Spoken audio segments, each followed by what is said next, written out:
इस बात से फर्क नहीं पड़ता कि आप एक आरसीबी फैन है या नहीं है, बट जब भी कोई एक क्रिकेटर एक फ्रेंचाइज के लिए 5 6 7 8 साल खेलता है और उसके बाद उसी फ्रेंचाइज के अगेंस्ट एक गेम खेलने उतरता है, तो वो मोमेंट सिर्फ उस प्लेयर के लिए नहीं बट हर एक क्रिकेट फैन के लिए इमोशनल होता है। और ऐसा ही एक मोमेंट इस गेम में मोहम्मद सिराज का आरसीबी के अगेंस्ट होने वाला था, क्योंकि मोहम्मद सिराज को बहुत से लोगों को बहुत सारी चीज जरूर प्रूव करनी होगी, क्योंकि उनके साथ पिछले कुछ टाइम में इतना कुछ हो भी गया। आरसीबी ने उन्हें रिटेन नहीं किया, उसके बाद ऑक्शन में पिक भी नहीं किया, चैंपियंस ट्रॉफी की स्क्वाड में उनका सिलेक्शन नहीं हुआ, और अब जब वो गुजरात के लिए खेलते हुए आरसीबी के अगेंस्ट एक गेम खेलने आ रहे थे चिन्नास्वामी के ग्राउंड में, तो जरूर उनके अंदर वो वैसी ही फीलिंग होगी जैसे वो अपना पहला गेम खेलने आ रहे हैं। जब उनसे पूछा भी गया तो मोहम्मद सिराज ने यही कहा कि हाँ जरूर मैं पहले बहुत नर्वस था, बट जैसे ही मेरे हाथ में बॉल आई तो उसके बाद वो सारी फीलिंग्स चली गई और वो दिखाई भी दिया। शुरू में ही फिलिप सॉल्ट को आउट करना, देवदत्त पाटिकल को आउट करना, और जिस इंटेंसिटी और जिस टीम के साथ मोहम्मद सिराज बॉलिंग कर रहे थे, तो दिखाई दे रहा था कि मोहम्मद सिराज के अंदर इतना कुछ भरा हुआ है और वो एक पॉइंट प्रूव जरूर करना चाहते थे। पिछले साल जो गुजरात और बैंगलोर का गेम यहाँ चिन्नास्वामी में खेला गया था,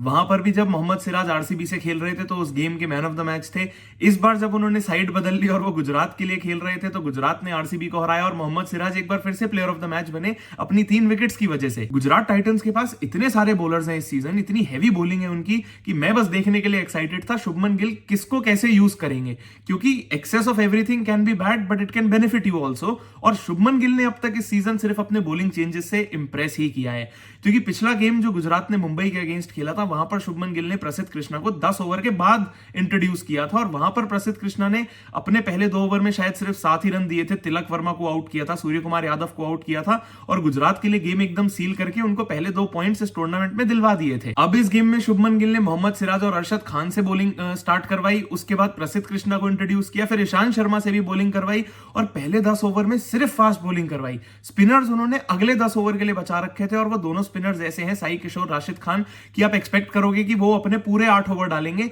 और ये शुभमन गिल का प्लान ही था, जो शुरू में लग रहा था पता नहीं काम आएगा नहीं आएगा, क्योंकि ये बहुत क्लियर था कि आप पहले 10 ओवर में आरसीबी के बैटर्स के अगेंस्ट फास्ट बॉलिंग करवा रहे हो, और आखिरी के 10 ओवर में जब आरसीबी के डेथ में प्लेयर्स आ जाएंगे जो कि फॉरेन प्लेयर्स होने वाले थे, कि टिम डेविड खेलेंगे, मोस्ट प्रॉब्ली लियम लिविंगस्टन खेलेंगे, तो उनके अगेंस्ट आप अपने स्पिनर्स को डलवाना चाहते हो, तो आपके 8 ओवर स्पिनर्स के 10 ओवर के बाद डलने वाले थे। और अब फील्ड पे जो हुआ वो तो हमारे सामने ही है। पहले 7 ओवर में ही गुजरात के फास्ट बॉलर्स ने आरसीबी के 4 बैटर्स को आउट कर दिया, और उसके बाद जब जितेश शर्मा, लियम लिविंगस्टन खेल भी रहे थे, तो साई किशोर जब इंट्रोड्यूस हुए तो उन्होंने तो पहले ही वैसे लियम लिविंगस्टोन को आउट कर दिया था, मगर राहुल तेवतिया ने बाउंड्री पे वो कैच छोड़ दिया। बट साई किशोर को आपने राशिद खान से भी पहले इंट्रोड्यूस किया, और ऑनेस्टली मैंने कभी भी नहीं सोचा था कि एक टीम जिसमें राशिद खान है, उस टीम में भी आपको उनसे एक बेटर स्पिनर साई किशोर मिल सकते हैं, जो उनसे बेटर रिजल्ट्स भी निकाल कर दिखा रहे हैं। साई किशोर के स्कोर कार्ड पे तो आपको 4 ओवर में 22 रन और 2 विकेट दिखेंगी, मगर साई किशोर ने पहले लियम लिविंगस्टन को भी आउट कर दिया था, और साई किशोर की जो सिर्फ 22 रन दिए गए हैं वो सिर्फ उनकी क्वालिटी बॉलिंग की वजह से दिए गए थे। जो उन्होंने अपनी पेस को वेरी किया, लेंथ को चेंज किया, जिस तरीके से उन्होंने आरसीबी के बैटर्स को इतना डिस्कंफर्ट में डाला, वो उनकी ये इन फिगर्स को जस्टिफाई कर ही नहीं सकता है। क्योंकि दूसरी तरफ हम राशिद खान के बारे में जानते हैं कि वो जितने भी अच्छे बॉलर हैं, बट वो बॉलिंग एक ही कंसिस्टेंट पेस पे करते हैं, और इस पिच पे वो पेस लियम लिविंगस्टन को इतना परेशान नहीं कर रही थी। हर बॉल पे वो राशिद खान के लिए अपना पैर ऑफ स्टंप के बाहर रख रहे थे, जो बॉल उनके रेडार में आ गई वो तेज तो थी ही, बस उसको स्वीप किया और वो 6 के लिए चली गई। अगर पैड पे खा गए या फिर अपने पेट पे भी खा गए तो वो जानते थे कि आउट तो होने नहीं वाले। और क्योंकि राशिद खान अपनी पेस को वेरी नहीं कर पा रहे थे, लेंथ कंसिस्टेंटली चेंज नहीं कर पा रहे थे, तो उन्हें 4 ओवर में 54 रन लग गए। वहीं दूसरी तरफ साई किशोर ने अपनी पेस को भी वेरी किया, लेंथ भी चेंज करी, बॉलिंग में वेरिएशन भी करे, तो बैटर्स को पता नहीं था कि अगली बॉल पे क्या आने वाला है, तो ज्यादा चांसेस भी नहीं ले रहे थे। गुजरात टाइटंस के लिए अगर सिर्फ इनके बॉलर्स में से ही सिर्फ 3 बॉलर्स अपना काम करते रहे, जैसे इस गेम में मोहम्मद सिराज ने 3 विकेट ली, साई किशोर ने 2 विकेट ली, ईशांत शर्मा ने 1 ले ली, प्रसिद्ध कृष्णा ने भी 1 ले ली, सबका थोड़ा बहुत साथ था, बट अगर ऐसे ही 2 या 3 बॉलर्स रन भी बचाए और विकेट भी लेते रहे, तो इस टीम का किसी भी और टीम के अगेंस्ट हारना बहुत मुश्किल है, क्योंकि इतनी हैवी बॉलिंग किसी और टीम के पास नहीं है। इस टीम के पास ऑप्शंस हैं, और मैं बस खुश हूं कि शुभमन गिल को इन ऑप्शंस को अच्छे से यूज करना आ चुका है। वहीं दूसरी तरफ आरसीबी को हरा जरूर दिया गुजरात ने, बट इतनी खुश गुजरात की टीम भी नहीं होगी जितनी बाकी सारी फ्रेंचाइजेस और उनके फैंस खुश हो जाते हैं जब आरसीबी हार जाती है। पर ये नहीं समझते कि आरसीबी ने इस गेम में भी क्या करके दिखा दिया। जब पहले 7 ओवर में उनके 4 बैटर्स भी आउट हो गए, तब भी बोर्ड पे 170 रन तो उन्होंने लगा ही दिए। और ये टीम बैलेंस्ड ही इसलिए है क्योंकि एक बार जब आपके 4 बैटर्स आउट हो गए, 15वें ओवर तक भी आपके 6 बैटर्स आउट हो चुके हैं, उसके बाद भी टिम डेविड इतना पोटेंशियल रखते हैं कि आखिरी के 5 ओवर में उन्होंने बोर्ड पे 64 रन जैसे तैसे लगवा दिए और टीम को 170 के एक रिस्पेक्टेबल टोटल तक ले गए। आरसीबी के बैटर्स को इस गेम में तो उनकी इंटेंट नहीं मार दिया, क्योंकि ओपनर्स और टॉप ऑर्डर बैटर सब लोग तेज खेलने आ रहे थे। ये नहीं सोच रहे थे कि विकेट गिर रही है, क्योंकि ये टेम्पलेट आरसीबी को जीतने के लिए फॉलो करना पड़ेगा, और ये फॉलो उन्होंने पिछले 2 गेम्स में किया था तो उनके लिए काम आया। इस गेम में भी वही फॉलो करने की कोशिश करी तो काम नहीं आया, और इतनी कोई बड़ी बात नहीं है।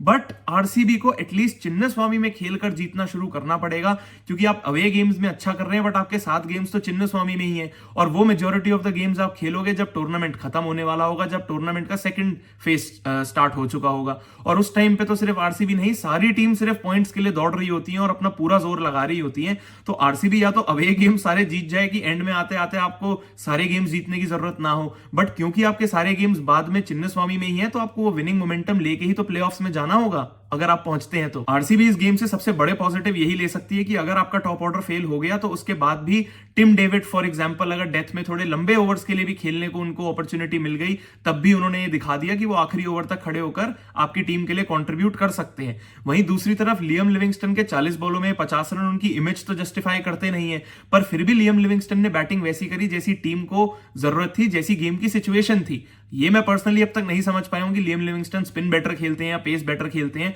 दोनों पे ही उन्होंने चांसेस क्रिएट कर दिए और दोनों पे ही रन भी बना के दिखा दिए। तो अब देखने वाली बात बस ये है कि लियम लिविंगस्टन अपनी इसी डिपेंडेबिलिटी को आने वाले गेम्स में भी यूज करते हैं या नहीं। दूसरी तरफ गुजरात तो सबसे ज्यादा इस बात से खुश होगी कि जॉस बटलर के रन आ गए, क्योंकि मैं तो भैया बोल बोल के थक गया कि उनसे ओपन करा लो, पर अगर आपको नहीं करानी और 3 नंबर पे ही खिलाना है तो खिलाओ। बस खुशी इस बात की है कि जॉस बटलर के बड़े रन अच्छी स्ट्राइक रेट से आ गए कि अगर आने वाले गेम्स में साई सुदर्शन यही धीरे खेलते खेलते जल्दी आउट हो गए या लंबी इनिंग्स नहीं खेल पाए या शुभमन गिल जल्दी आउट हो गए, जैसे इस गेम में कंपैरेटिवली थोड़ा जल्दी आउट हुए, तो जॉस बटलर इसी तरीके से अपनी इनिंग्स को बिल्ड कर पाए और अपने इस फॉर्म को कंटिन्यू कर पाए। वीडियो पसंद आई हो तो लाइक जरूर करना और ये कमेंट करके जरूर बताना कि आरसीबी अब ये गेम हार गई तो अपनी पुराने सालों की फॉर्म में वापस आई है या फिर यहां से बाउंस बैक कर जाएगी। चैनल को सब्सक्राइब नहीं किया है तो सब्सक्राइब जरूर करना, क्योंकि मैं तो ऐसे ही हर गेम के बाद आके आपको कंटेंट देता ही रहूंगा, क्योंकि अभी तो बहुत क्रिकेट और बहुत बातें बाकी हैं।